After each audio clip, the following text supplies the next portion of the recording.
Então, nós estamos vendo os meios de graça e nós estamos dividindo os meios de graça em 3. Então, nós já falamos do primeiro. Qual que foi o primeiro?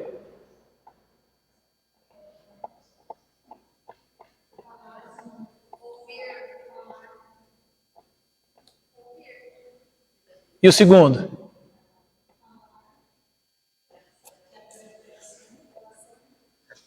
É bom que a gente pode repetir tudo, né? Isso é bom. Então, nós vimos primeiro o ouvir a voz de Deus, né, através das Escrituras. Nós falamos um pouco sobre meditação.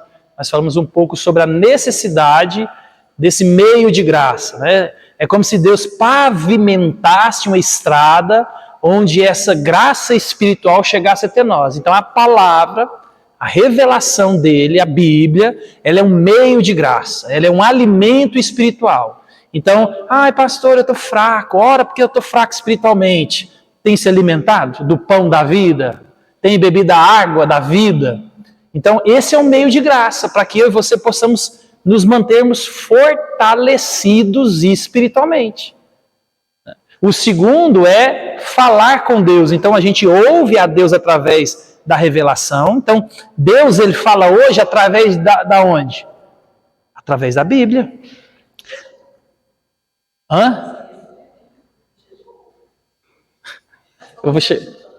Falei, então, mas está na oração, né?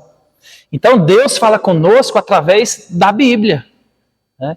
Então, assim, eis que te digo, meu servo, toma muito cuidado com isso. Então, isso é perigosíssimo, né? Porque Deus fechou o cano, tá para mim, para você aqui, então não é a maneira de Deus falar, principalmente aonde as Escrituras são de maneira clara, evidente e aberta para nós, né? Então tome muito cuidado com isso. Então não vou colocar Deus dentro de uma caixa de sapato, porque Ele é Deus. Mas as Escrituras vão dizer para mim e para você que é ela que é útil, ela que é suficiente. Então olha, ela é suficiente. E às vezes a gente quer outras coisas. Então tem que avaliar o nosso coração. Isso mostra incredulidade. Porque aquilo que é suficiente, que Deus deu, às vezes a gente não... Então, isso demonstra alguma coisa no nosso coração. Então, nós vimos isso, que é o ouvir através da palavra. Depois nós falamos o falar com Deus. Então, Deus se revela e agora nós podemos falar com Deus. E como que a gente fala? Através da oração. Então, tem outro meio de falar com Deus? Não tem, né? Então, observa, pensei isso aqui agora, ó. Se Deus fala conosco através de uma única via, né, que é as Escrituras, e nós falamos com Ele através de uma única via, que é a oração, por que eu e você podemos pensar que Deus nos ouve através de outra coisa que não seja oração? Qual é o caminho de falar com Deus? Oração. Então, nós falamos na oração a questão de orar secretamente. Então, você ter um tempo a sós com Deus, você ter um tempo de oração, um quarto, um lugar onde ninguém te perturba, onde não tem distrações. Nós falamos também sobre uma oração coletiva, participar pessoas da sua vida de oração, chamar as pessoas para participar, né, desafios, propósitos, problemas, né, lutas. Então, chamar o corpo para entrar nessa demanda. Nós falamos também do jejum, né? Então, jejum também é um meio de graça. E jejum não é dieta. Jejum é você trocar, né? No caso, a comida ou outra coisa, pela oração e pela leitura da palavra. E agora, nós vamos falar desse último, terceiro meio de graça, não menos importante, que complementa tudo isso que nós estamos falando, é pertencer ao corpo de Cristo. Ixi, aqui está a oração. Esqueci de apagar isso aqui. Mas pertencer ao corpo de Cristo. Então a gente começa... Ué, aconteceu alguma coisa aqui.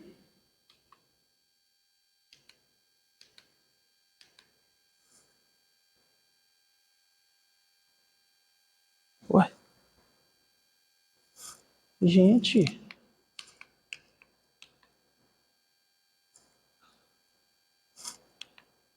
Ele pulou um, ó. Te assustei aqui. Eu salvei isso aqui agora no pendrive ali. Então vamos. Aprenda a voar com a comunhão. É um subtópico que ele coloca lá. Ele vai dizer assim, ó. É uma pena que a palavra comunhão esteja atravessando uma fase em alguns círculos e esteja morrendo em domesticação e trivialidade. Ela é uma realidade vibrante do Novo Testamento, um ingrediente indispensável na fé cristã e um dos principais meios de graça de Deus em nossas vidas. Então ele vai começar dizendo para nós aqui que, de fato, a comunhão, né, não é algo tão vívido como a gente vê no começo da igreja. Né? Se hoje tivesse um churrasco, talvez o cenário seria diferente. Mas essas nossas vidas corridas demonstram que nós não estamos tão preocupados com a comunhão. Na verdade, nós não estamos preocupados nem com a comunhão da família, né? A gente não está muito preocupado com a comunhão da família, pai, filho e esposa. Isso já se estendeu para parentes. Então a igreja, ela é atingida diretamente com isso, né? Aí ele vai colocar lá para nós, essa palavra no grego aqui, koinonia, que é a palavra para comunidade, parceria, comunhão. Sua essência estava no Cristo que compartilhavam e na missão de vida ou morte que compartilhavam a partir de sua convicção para levar a fé em todo mundo, diante da perseguição iminente. Então todo mundo lembra ali de Atos 2. Eles perseveravam juntos, faziam tudo.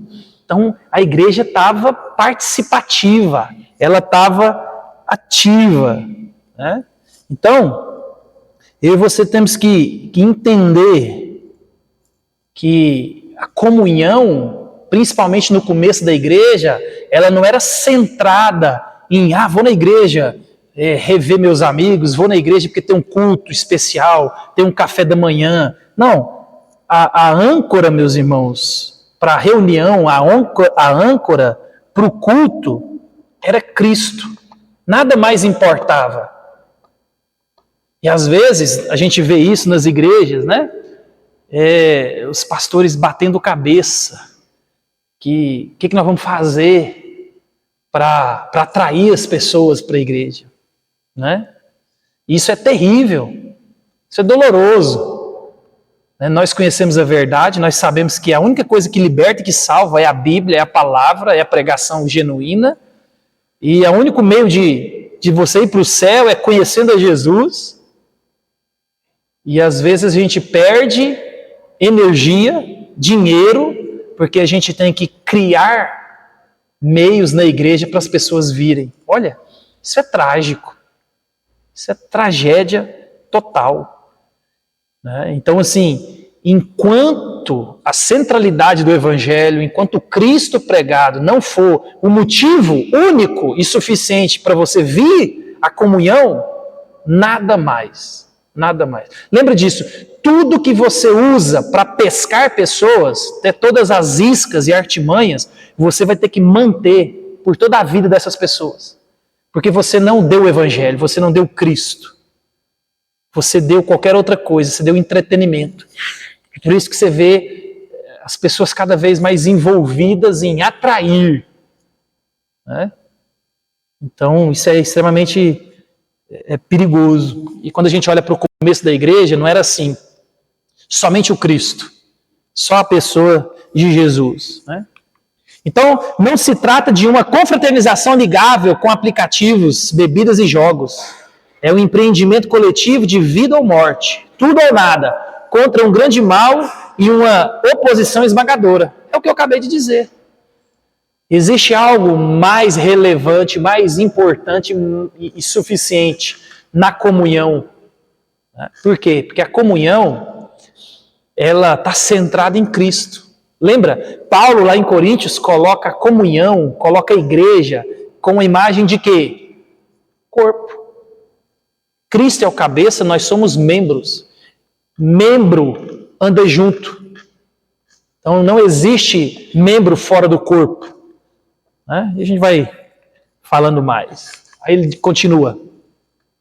A verdadeira comunhão tem menos a ver com amigos reunidos para assistir ao jogo de final de campeonato e mais a ver com jogadores em campo com sangue, suor e lágrimas, reunidos no vestiário para decidirem a tática para o segundo tempo. Então aqui ele usa a imagem do futebol. Então comunhão não é a torcida, não é aquele tanto de gente para assistir. Comunhão são aqueles que estão lá, reunidos com o propósito de ganhar o jogo. E aí, para eles criarem estratégia e lutar juntos para a vitória, eles estão lutando, imbuídos na mesma direção, no mesmo propósito, estão unidos na mesma direção, lutando a mesma batalha, a mesma guerra. E às vezes a gente acha que esse alvoroço em volta, né, é a comunhão, e não é, meus irmãos.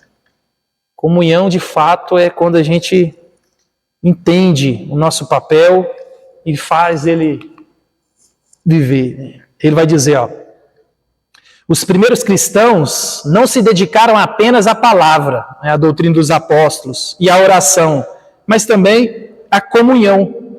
Acima de tudo, sua comunhão estava em Jesus e em seu Espírito. Em Cristo, eles se tornaram co-herdeiros da herança divina, logo eles tinham tudo em comum.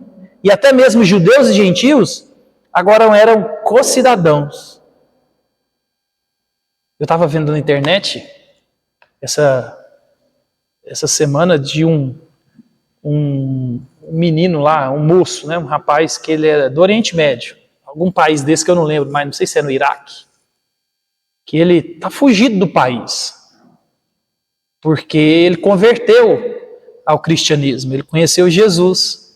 E a família dele agora quer matar, porque é assim que funciona lá, né? Então, meus irmãos, já pensou? Se a igreja não é uma família, se a igreja não é o corpo, como que seria esse homem, ou esses homens, essas mulheres, que abrem mão da vida, abrem mão da família terrena por causa de Cristo? Então, olha a importância da família da fé. Nós somos tratados como família, nós somos tratados como irmãos, nós somos tratados como pai e filho, herdeiros, co-herdeiros. Então observa, não é só uma comunhão para ouvir, para orar, mas é uma comunhão onde a gente se ajuda, onde a gente caminha a caminhada da fé em presença uns dos outros. E quando a gente olha para o primeiro século, onde você converteu ao cristianismo, onde a gente olha hoje para essas religiões orientais, principalmente o islamismo, onde converter ao cristianismo, você é morto pela família, você tem que ser fugido. Se Deus não tivesse ensinado esse meio de graça, o que seria dos crentes? Então olha tanto que isso é importante. Você não perdeu a família terrena, você ganhou a família da fé. Né? Então, meus irmãos, nós temos que entender que isso é meio de graça, isso é importante. E nós temos que, nesse mandamento do Senhor, como nós lemos no começo do culto, de sermos conhecidos quando nós amarmos uns aos outros. Então, isso exige de nós esforço. Você vê que lá no capítulo 4 de Efésios, né? Esforcem para manter a unidade. A unidade, ela já existe, você não cria unidade. Eu não chego lá na sua casa e falo assim, nós temos que construir uma estratégia para vocês serem unidos. Não, você é casado, você tem filhos, a família já é unida por causa desse núcleo existente. Vocês têm que preservar uma união, uma unidade que já existe por causa de quem nós somos. Crentes, filhos de Deus. Né? Então isso é extremamente importante. Mas essa comunhão não é uma comunidade isolada ou uma sociedade estática de admiração mútua. É uma cooperação no Evangelho entre aqueles que dão tudo para o progresso do Evangelho que se unem para o progresso e gozo da fé, e a comunhão na qual, como Paulo diz aos cristãos, na defesa e confirmação do Evangelho, todos sois participantes da graça comigo. Então, meus irmãos, tudo engloba essa koinonia, essa comunhão.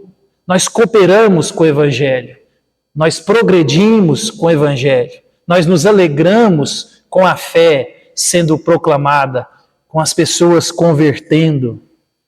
Nós defendemos o Evangelho. Nós somos os porta-vozes, né? Lembra, a gente viu isso na doutrina da imagem de Deus, né? Nós somos a imagem visível do Deus invisível. O Deus que tudo fez, colocou a mim e você com essa mensagem, cabe a mim e a você transmitir, cabe a mim e a você viver. E viver essa mensagem, ela passa pelo estar unida ao corpo de Cristo. Viver essa comunhão. Olha o texto que nós lemos aí, ó. O meio do nosso relacionamento é a mensagem de salvação. Quando a comunhão é verdadeira, a profundidade do amor mútuo não é um sintoma de crescimento para dentro, mas a apologética final. O que é apologética? É uma defesa.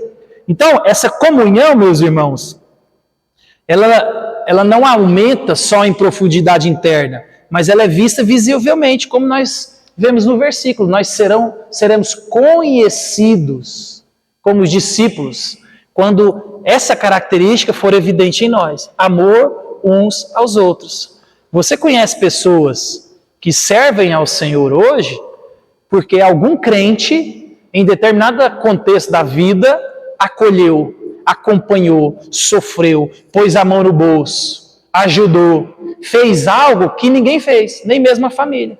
Alguém que amou, alguém que tirou dele para o outro, sem benefício, sem olhar lucro. Isso é amar. E Deus está falando assim, ó, quando vocês fizerem isso, vocês serão conhecidos. Por quê? Só Cristo fez isso.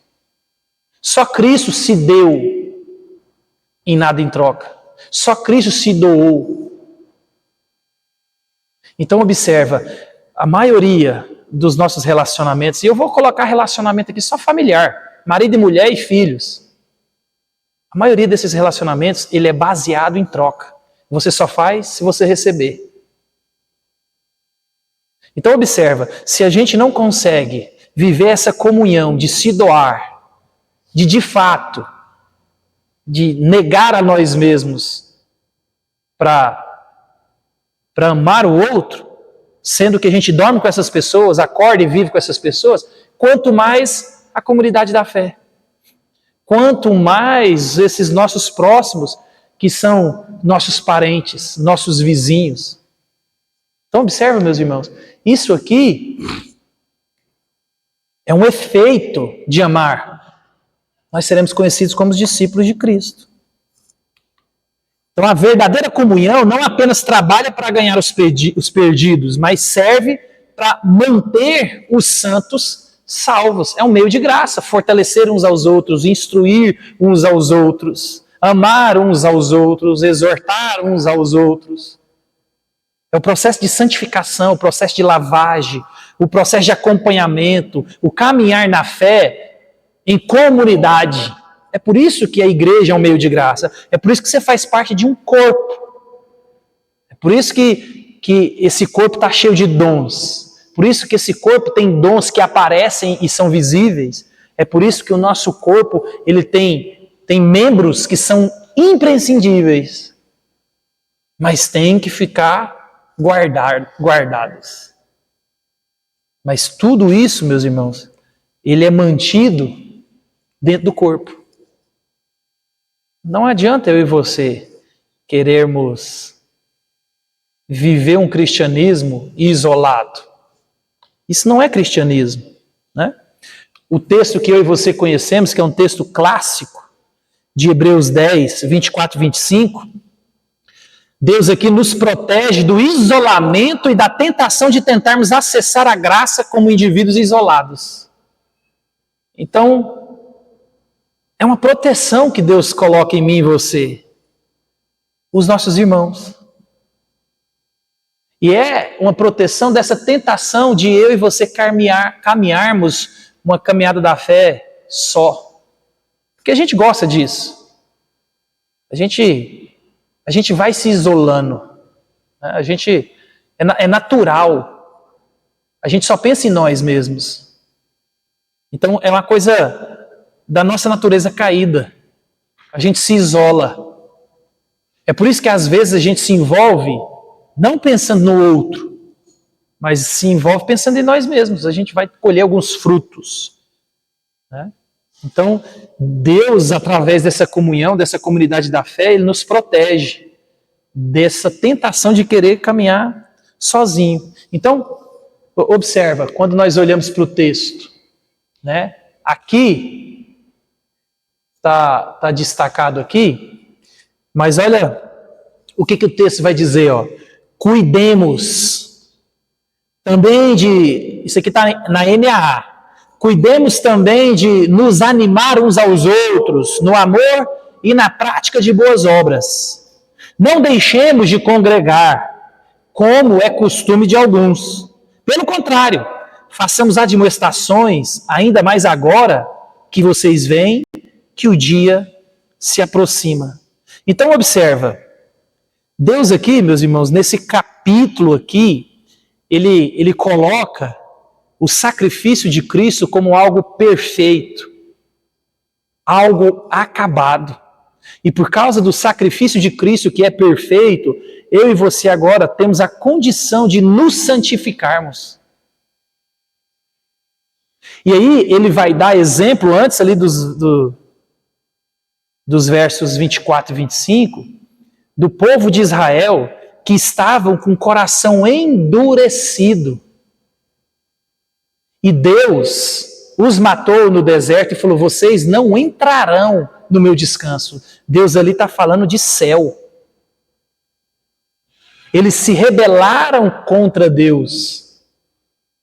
Coração duro, incredulidade. É por isso que ele coloca esse aspecto de culto. Olha tanto que é interessante, no capítulo ele coloca um exemplo prático de culto. Então ele coloca assim, ó, cuidemos. Você vê que o próprio autor, ele se inclui. Nós temos que andar em cuidado. Por quê? Porque nós somos uma comunidade de fé. Qual que é a nossa responsabilidade? Nos animar uns aos outros. Você vai ver, algumas traduções tá estimular, incentivar, ajudar, motivar. Por quê? Porque tem dia que você está mais para baixo, tem dia que você está fraco, tem dia que você está carente. Então, cuidemos também de nos animar uns aos outros. E a gente anima o quê? No amor e na prática de boas obras.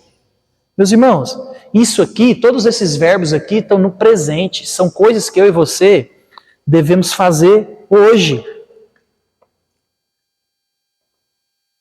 E nós devemos organizar tudo isso para que eu e você possamos estimular no amor e nas boas obras.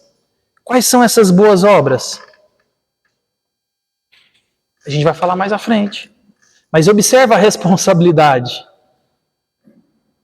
Observa a responsabilidade. E às vezes você fala assim, não, vir para o culto não tem problema não, eu posso vir quando eu quiser, do jeito que eu quiser. A gente tem que tomar muito cuidado com isso. Isso aqui é uma ordem, cuidemos, não deixemos de congregar. Aí ele compara, como é costume de alguns. Aí ele expande, pelo contrário, façamos admoestações. Nós somos um corpo, aquele que não está vindo, aquele que não está participando, nós devemos exortar. Nós devemos sacudir. O que está acontecendo? Lembra? Nós animamos no amor e na prática das boas obras.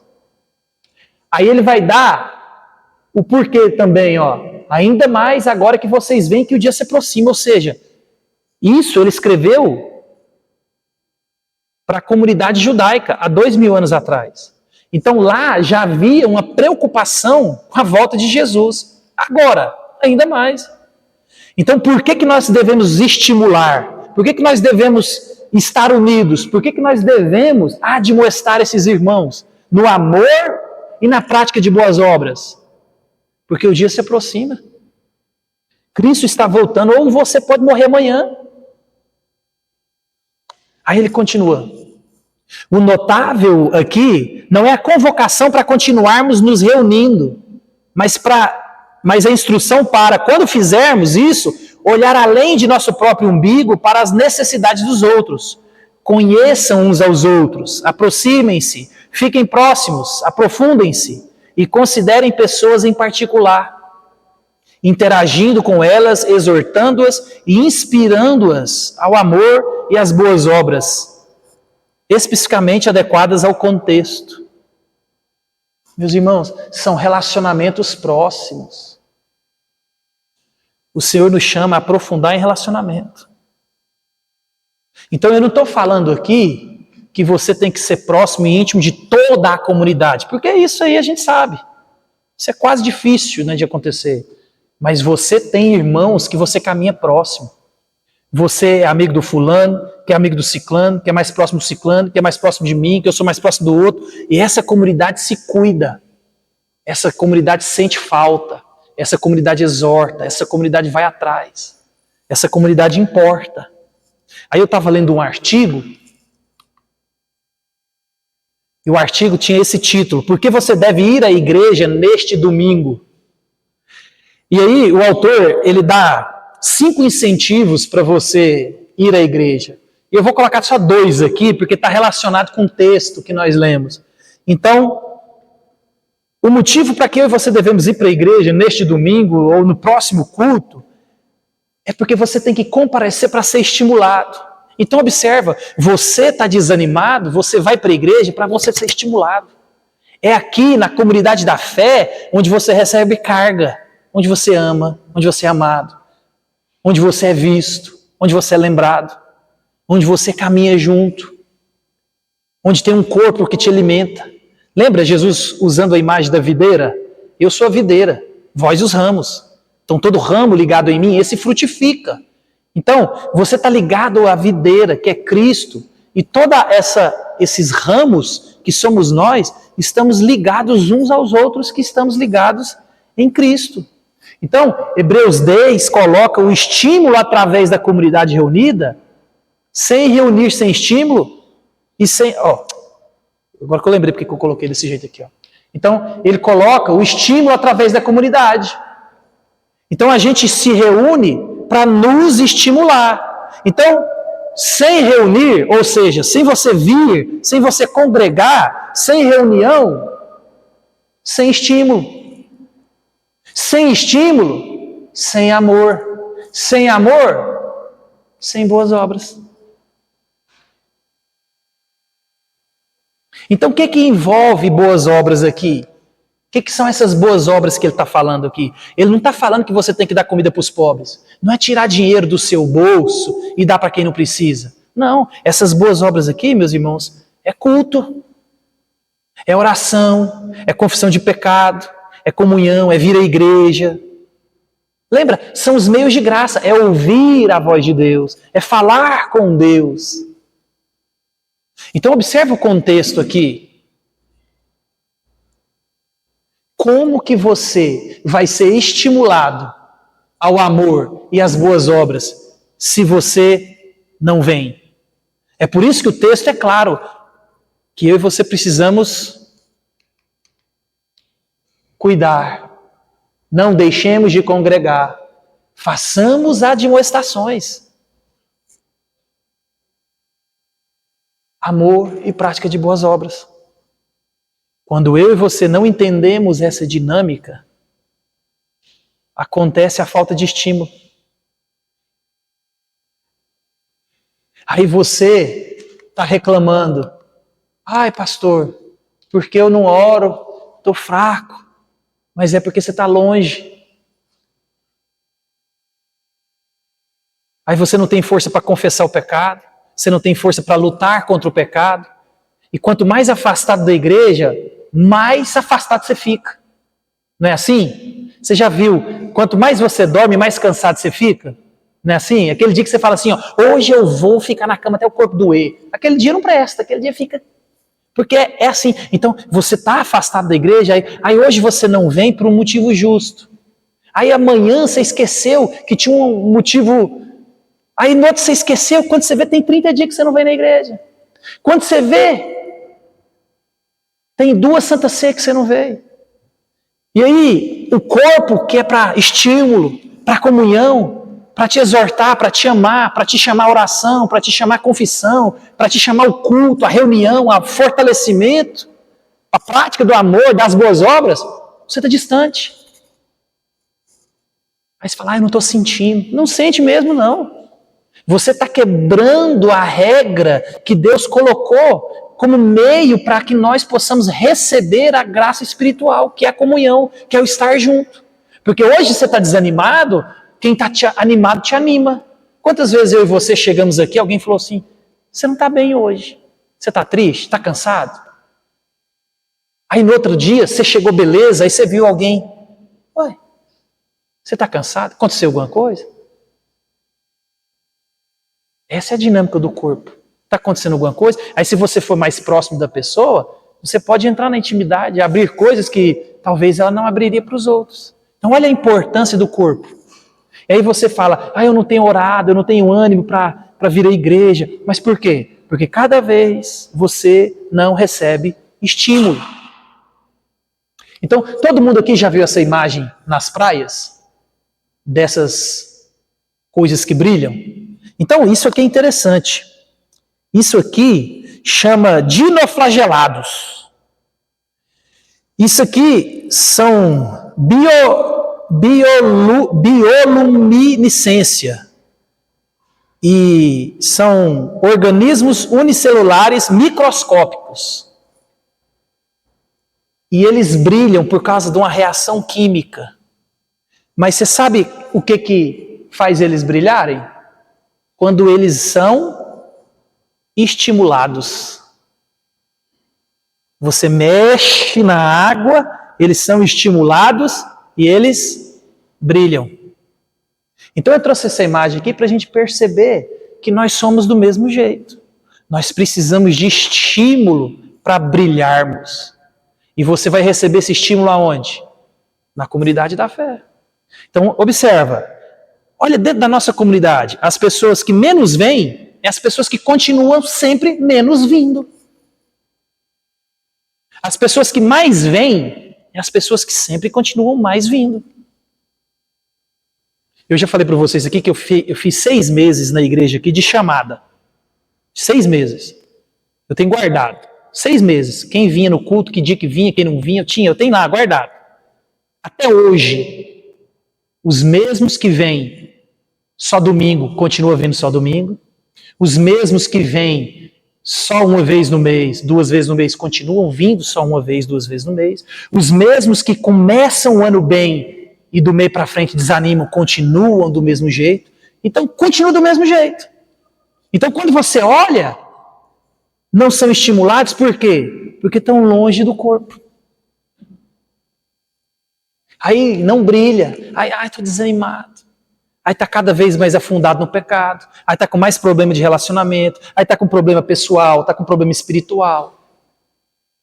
Mas observa, negligencia algo extremamente importante, que é a comunhão, que é o culto. Mas as pessoas falam, não, mas eu não preciso vir para o culto, não. O culto não. Deus colocou o culto para você se alimentar, para você ser estimulado, para você ouvir a palavra, para você falar com Ele, para você receber um abraço, para você receber uma exortação. Então, meus irmãos, a gente tem que entender que toda essa beleza aqui, ela acontece porque tem estímulo. Tem estímulo. Então, a primeira motivo que ele dá para a gente ir no culto, no domingo, é ser estimulado. O segundo é reunir-se para conseguir chegar ao último dia. Então, observa. Eu vou voltar aqui, ó. Ele vai dizer aqui, ó. Cuidemos também de nos animar uns aos outros no amor e na prática de boas obras. Não deixemos de congregar, como é costume de alguns, Pelo contrário, façamos admoestações. Admoestações do quê? No amor e na prática de boas obras. Tem orado? Não tem comungado? Não tem vindo na ceia? Você está em pecado? Você precisa de ajuda? Quer que ore junto? Quer confessar? Quer orar? Quer? Façamos a demonstração. Ainda mais agora que vocês veem que o dia se aproxima. Então, o segundo motivo é para que eu e você possamos ter amparo, parceria, corpo, gente, para chegar até o último dia. Então, o autor de Hebreus nos convoca a nos reunirmos. Ele até colocou aqui, eu esqueci. Tanto mais quanto vedes que o dia se aproxima. Então, a história se encaminha para um grande dia no futuro, quando Jesus voltará para julgar os vivos e os mortos. Então, nesse ínterim, somos instruídos a fazer duas coisas, enquanto Jesus não volta.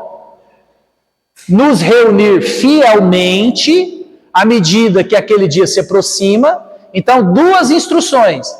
Reunir fielmente. Então, o culto é uma realidade. E ver a adoração congregacional como meio de graça para ajudar os crentes a perseverarem até o fim. Meus irmãos, a vida não é fácil para ninguém. Uns são mais atacados espiritualmente do que os outros. Uns são mais maduros espiritualmente do que os outros. Uns têm mais compromisso do que os outros. Mas é na comunidade da fé, no culto, no envolvimento, onde nós estamos ajudando, nós estamos carregando, nós estamos nos envolvendo uns com os outros.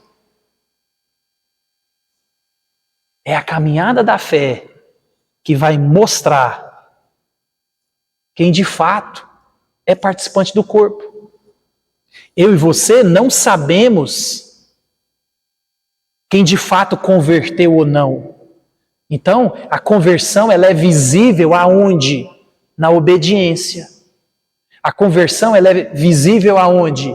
No reunir fielmente. A conversão ela é visível aonde? Onde nós levarmos a sério essa adoração congregacional. Então, isso é a comunhão. A vida é assim. A vida tem obstáculos, a vida tem depressões, a vida não é fácil. E a caminhada da fé é do mesmo jeito. Então, quando as pessoas se distanciam, isso é um sinal, e depois a gente vai ler aqui todo o contexto do capítulo 10. Quando você se distancia do corpo, você está mostrando com a sua vida que o seu coração está endurecido. A gente vai ler isso aí no capítulo 10. É por isso que ele fala assim, não sejam de coração duros, como aqueles no Egito, que nenhum deles entrou no meu descanso. Eles não vão entrar, eles não entraram no céu. Por quê? Coração duro. E dentro do contexto de capítulo 10 de Hebreus, o não congregar, o não se relacionar, o não viver a vida comum da igreja, demonstra que o seu coração está duro. Então, o não importar com essa graça de Deus, imprescindível para a nossa caminhada de fé, para que a gente possa suportar a caminhada até no final, isso indica um coração duro. Então, aqui provamos quão potente, pessoal, é a comunhão como meio de graça. Sendo parceiros na palavra de Deus e na oração, um irmão que me conhece como eu, e não como uma humanidade genérica, fala a verdade em amor para a minha vida e me dá uma palavra. Qual palavra? Que for boa para edificação, conforme a necessidade, e assim transmita graça aos que ouvem. Então, assim, essa comunhão, meus irmãos, vai gerar um conhecimento do quem eu sou de verdade. Então, as pessoas na comunidade da fé, elas têm que me conhecer como eu, e não como só mais um. Mas como vão conhecer quem eu sou se não caminha junto, se não participa, se não está vivendo a vida comum da igreja? Como é que você vai ser estimulado? Como é que você vai ser ajudado a perseverar até o fim se você não está perto? Como que as pessoas vão conhecer a sua necessidade? Como que as pessoas vão ajudar você nas necessidades? Como que a pessoa vai orar por você? Como que as pessoas vão se envolver com você se você não caminha perto? E muitas pessoas colocam a responsabilidade só dentro da igreja. Ah, porque ninguém vem atrás de mim. Então, nós temos uma responsabilidade, a gente vai falar mais disso também. Existe uma responsabilidade nossa? Existe. Onde a comunidade, uns têm mais intimidade que os outros. Onde uns conhecem e têm mais liberdade que os outros. Uns têm mais conhecimento da intimidade de uns do que os outros. E aí cabe a mim, cabe a você, em amor, exortar a prática das boas obras. Por quê? É nós que estimulamos, é nós que caminhamos, porque essa caminhada aqui, ela é difícil. Porque o nosso coração, meus irmãos, é muito fácil de endurecer. Quer ver? Eu vou pegar o texto aqui de Hebreus. Não vou falar do outro texto agora não, porque...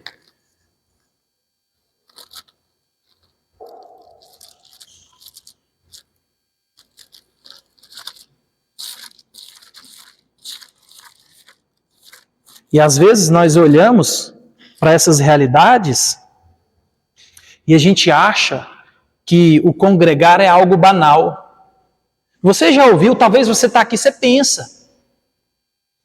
Não, se der para ir à igreja eu vou.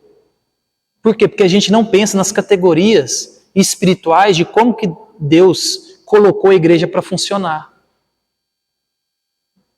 Então, observa. Pega a Bíblia de vocês aí no capítulo 10 de Hebreus. Vamos ler aqui. Eu vou parar nesse slide aqui. Embora que a gente dê uma acordada. A gente lê aqui e eu encerro. Depois eu deixo o resto. Tem muita gente que não veio, né?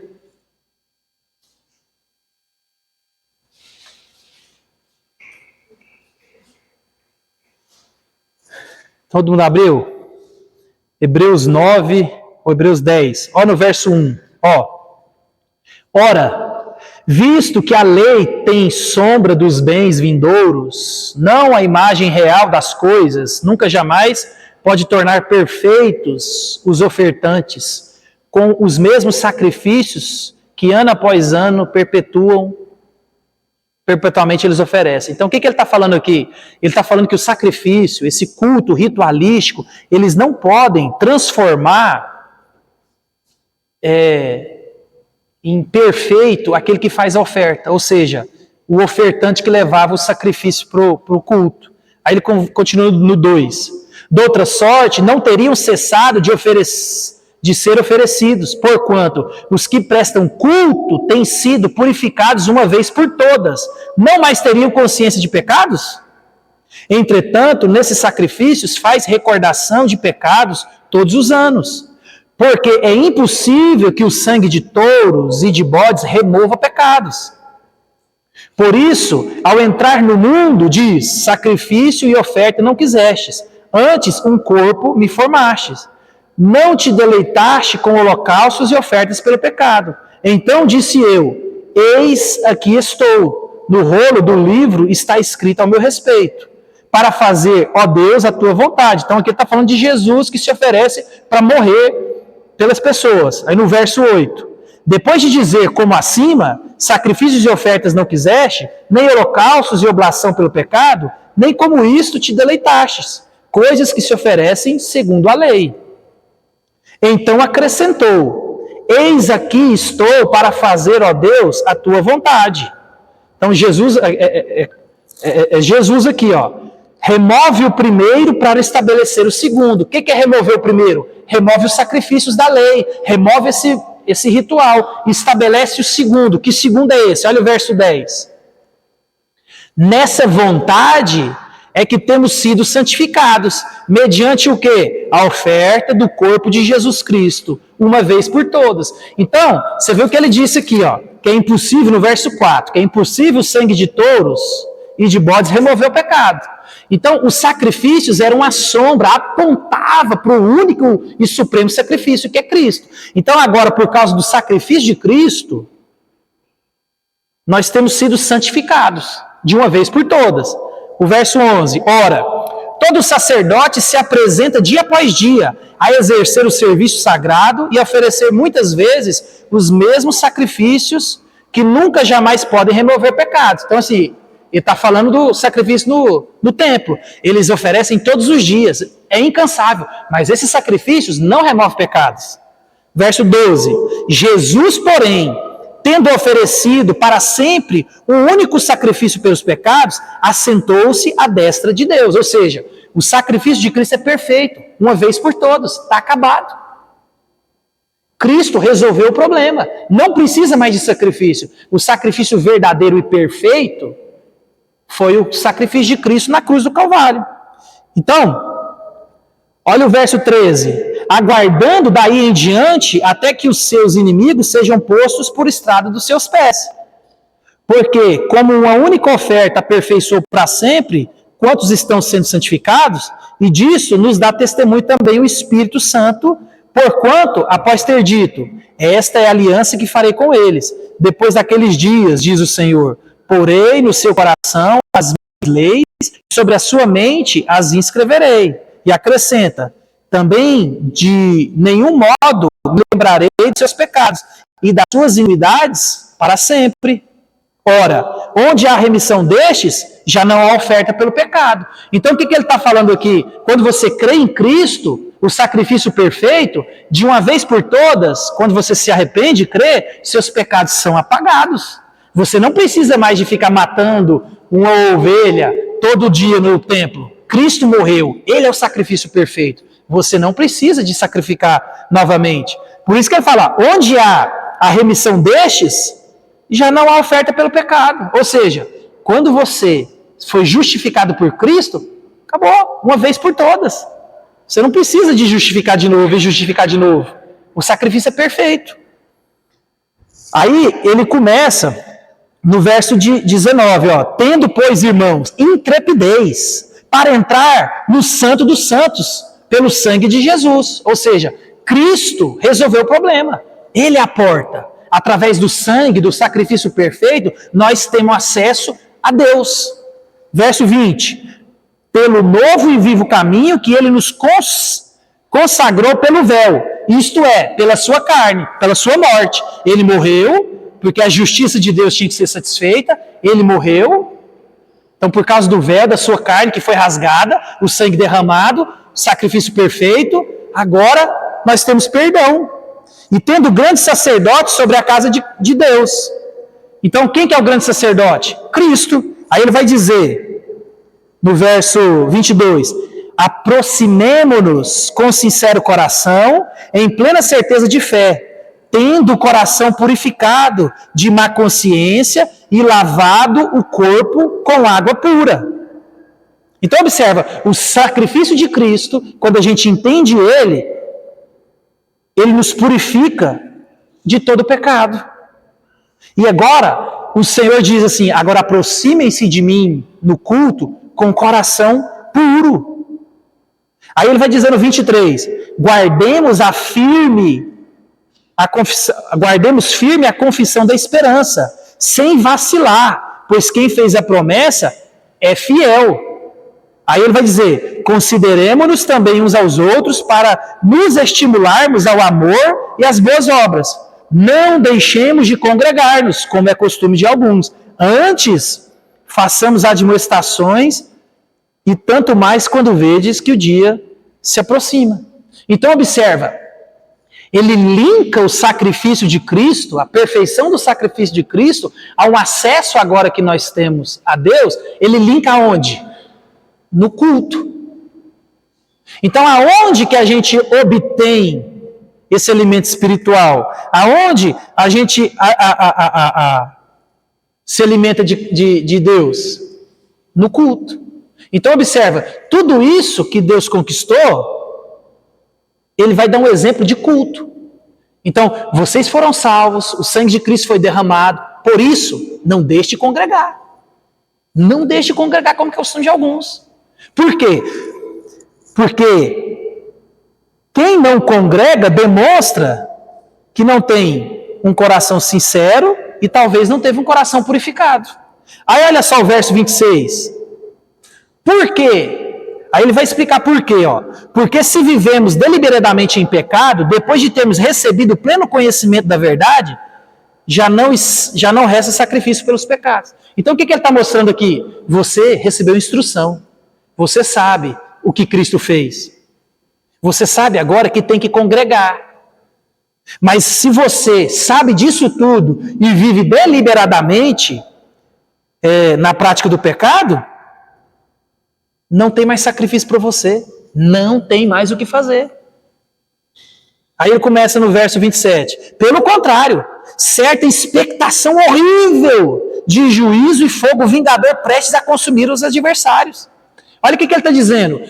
Esses que receberam conhecimento, esses que receberam a orientação, esses que conheceram o sangue de Cristo e vivem deliberadamente na prática do pecado, ele vai colocar uma certa expectação horrível do juízo de Deus. Juízo e fogo vingador prestes a consumir os adversários. Verso 28. Sem misericórdia, morre pelo depoimento de 2 ou 3 testemunhas.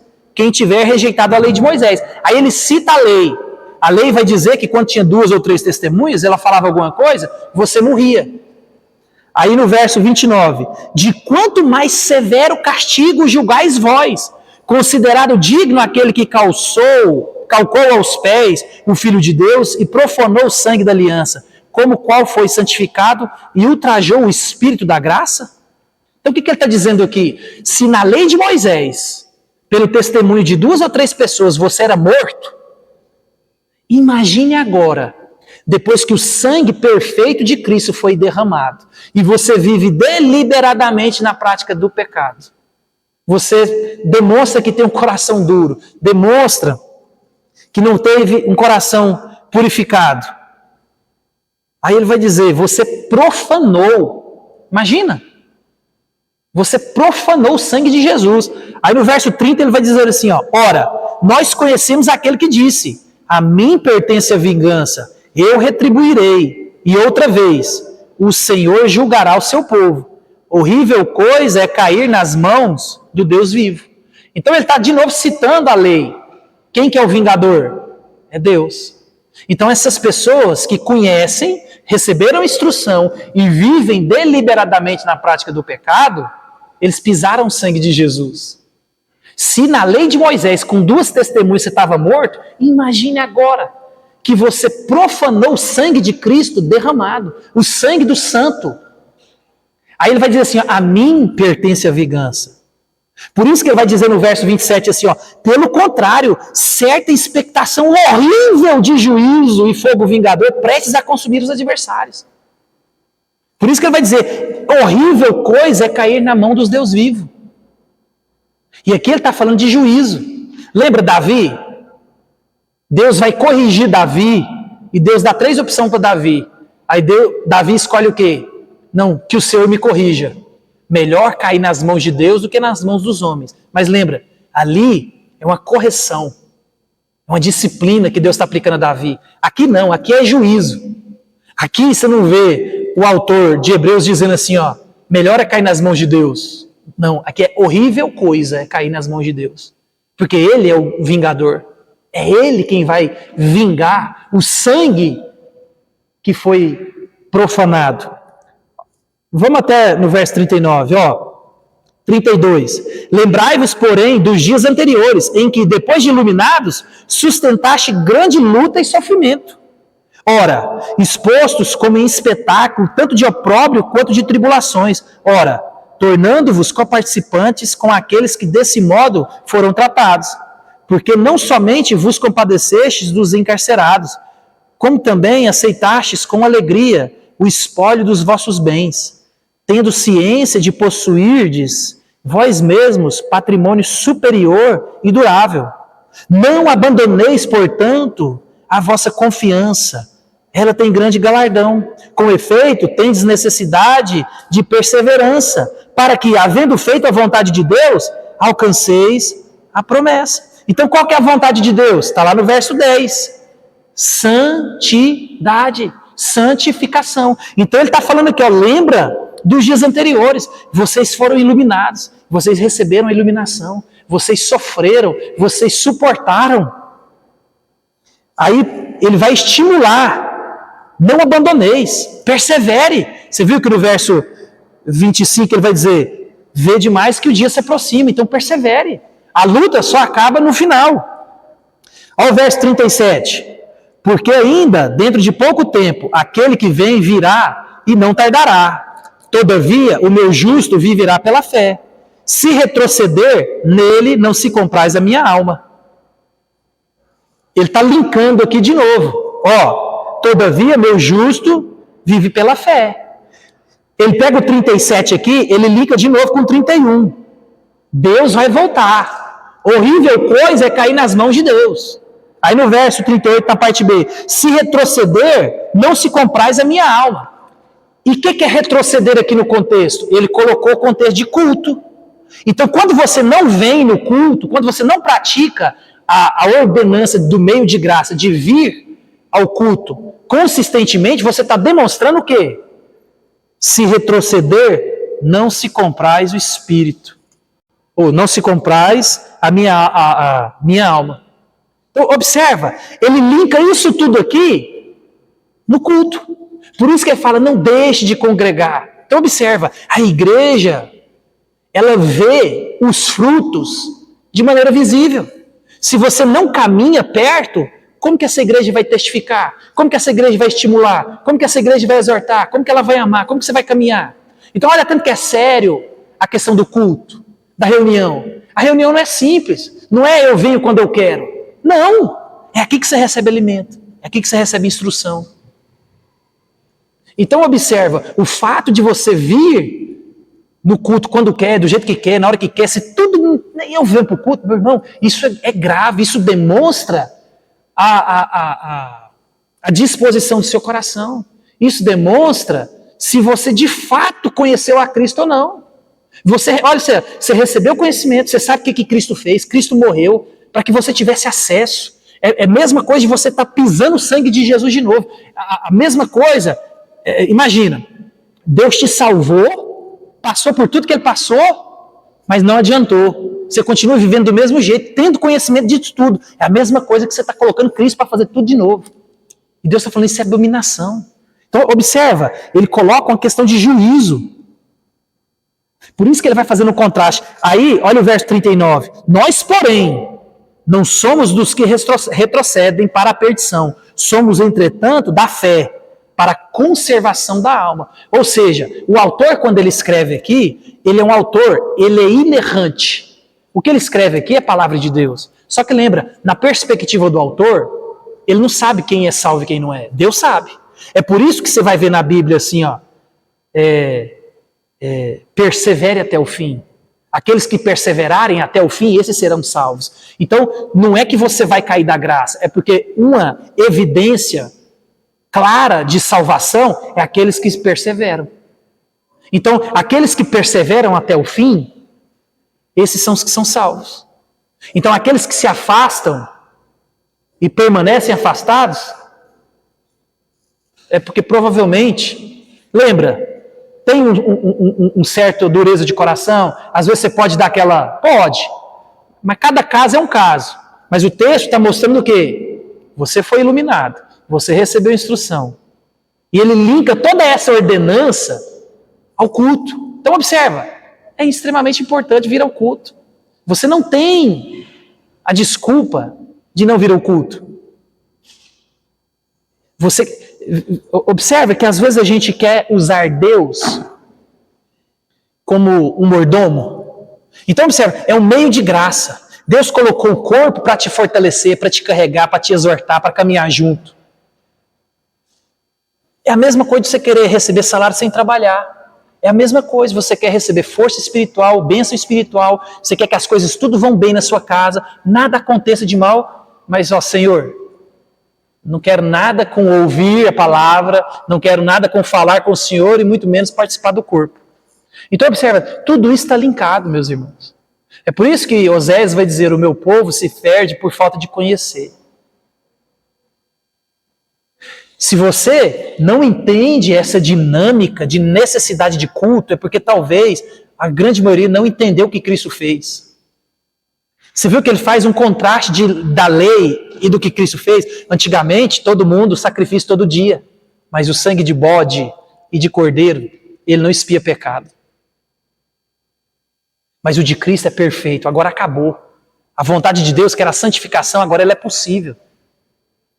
E aí você sabe disso tudo, e imagina, meu irmão, isso é para você olhar para um texto desse aqui, depois na próxima quinta-feira a gente vai olhar ele com mais clareza, e vai ver o outro texto gêmeo dele, que está lá em Hebreus 3.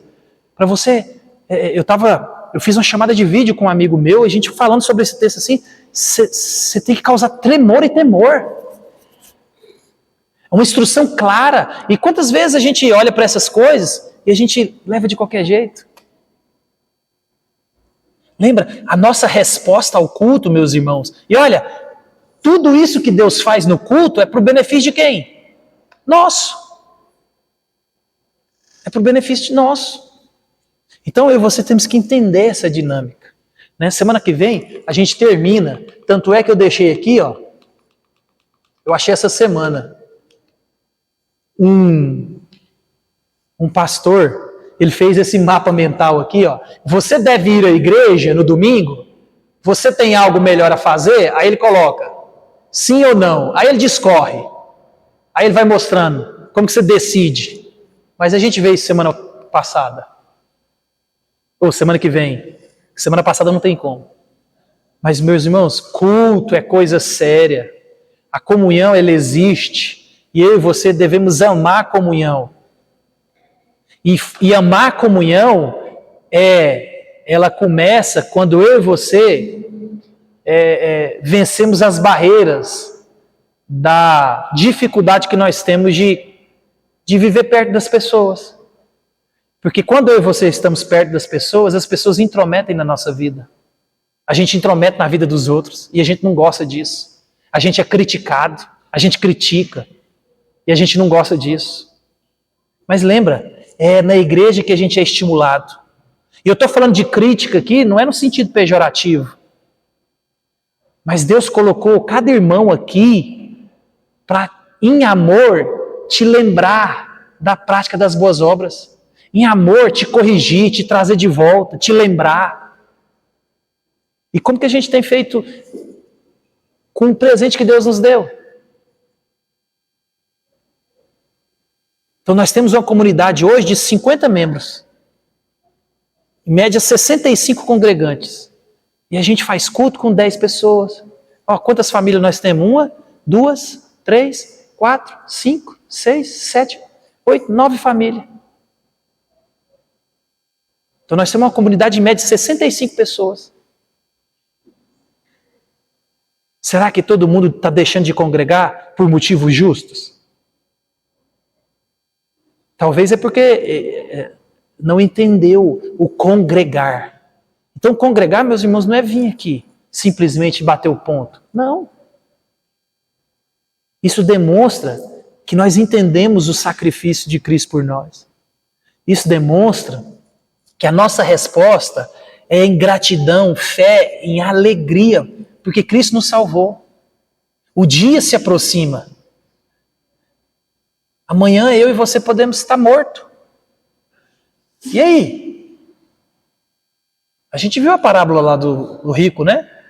Não tem volta mais não. Não tem como você voltar, mas, meu Deus, por que eu não fui nos cultos? Já pensou você não... O cara no inferno... Tá cheio de gente assim. Tá cheio de gente no inferno, revoltado. Mas ele sabe, a consciência ferroando nele, que ele foi no culto. Ele ouviu a mensagem e ele rejeitou. Gente, lembra disso. Naquele dia muitos me dirão. Isso é para os crentes. Isso é para os crentes. Que nós temos temor, meus irmãos. Temor. Eu preguei na igreja lá de Cuiabá, o texto que a gente já pregou aqui, né, em Tiago. E lá ele vai dizer, você crê em Deus? Até o diabo. O diabo crê e treme. E às vezes o diabo tem uma fé melhor que a nossa. Porque o diabo crê e treme. A gente não. A gente não treme diante de Deus. E eu já venho falando para vocês, Deus é perigoso. Ninguém mexe com fogo, porque fogo é perigoso. Então, observa, tem muita gente dentro da igreja que a fé do diabo é melhor que a dele. Por quê? Porque ele conhece a Deus de fato. O diabo já está condenado. E ele crê, ele conhece. Mas ele não só crê e conhece, ele treme. O conhecimento dele vai além. Ele treme diante desse Deus. Agora, muitos dentro das igrejas, não, eu creio. Você crê? Você conhece? Conheço. E qual que é a sua reação? Não, Deus é amor. Meu irmão, o texto aqui, terrível coisa é cair nas mãos do Deus. Terrível. Gente, que Deus tenha misericórdia de nós. Abra o nosso entendimento para que nós possamos entender o privilégio que é isso aqui. Meu irmão, isso aqui é um privilégio, poder vir no culto. Gente, isso aqui é misericórdia. Vamos ficar em pé, que isso aqui é bom demais.